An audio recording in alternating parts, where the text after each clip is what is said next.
What is going on, guys? It's Bucky and welcome to your 28th Python tutorial. And in this tutorial I'm going to be teaching you guys about default parameters in your functions. So a default parameter is pretty much just that. It has a parameter, but instead of you having to enter it, it already has a default value just in case the user forgets to enter it or something like that. So the first thing we're going to need to do is create a function, and I'm going to name mine name in hopefully name is in the keyword. So let's have two parameters in our name, a first part of the name and last, and let's go ahead and put a colon after that. And now we have to print out our instructions for the function. So in this function I just want to print out two strings, and the strings are of course going to be what values they take, the first name and the last name.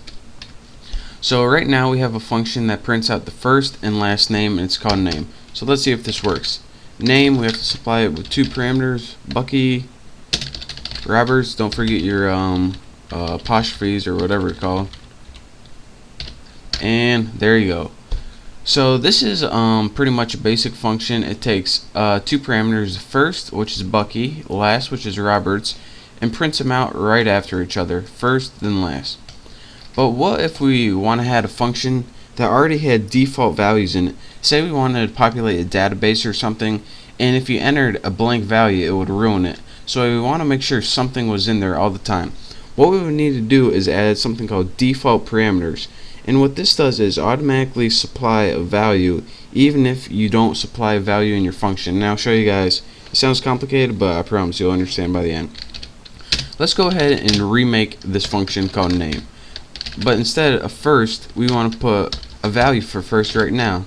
So let's go ahead and put first equals Tom already, and last equals Smith. Now let's go ahead and create the same exact function. Print %s modulus, what values is it going to take? Again, the first and the last one, not lasty. Now whenever we call our name function, by default, as you can see, you get Tom Smith. But what if you're saying, alright, that deletes the purpose, or defeats the purpose, I mean, how can we enter our name now? Well, you can also use it to override. Say you wanted to enter your name like you did before, Bucky and Roberts. You now have Bucky Roberts. So this is just a safety, which if you don't enter anything, you get a value.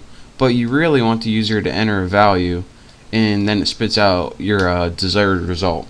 And you can also mix and match, say name with parentheses and put only one in here, Bucky, and you get Bucky Smith. And you could also do this, name, and you can put last is equal to Roberts, and you can get Tom Roberts. So again, if the user only enters one or the other or both of the values, you get your desired result. But just in case they don't, you always have a default value right there.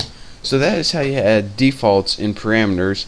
And like I said, it's most useful when you're writing a program or filling a database, where if you have a null or empty value, it's going to throw everything off. So that is one case where you would use that.